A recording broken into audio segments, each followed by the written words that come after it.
We've selected a wheelchair.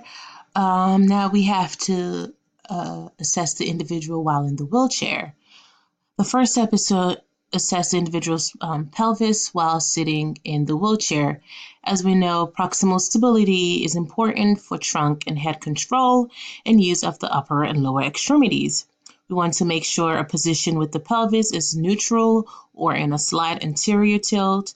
We want to make sure that the individual is not leaning or just sitting, putting more weight on one, hip. We want to make sure that the individual is sitting upright and that the weight is distributed evenly on the body. Step 2, we want to check the head and neck. So after we've checked the pelvis, we want to make sure that the individual's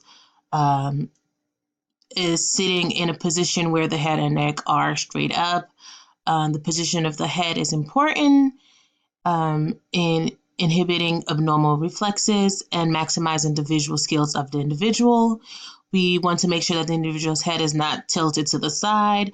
That can affect the individual's ability to see where they're going while operating the sitting system. We want to make sure that the individual has enough rotation of the neck to be able to participate in their activities. Next, we will assess individuals' upper extremities.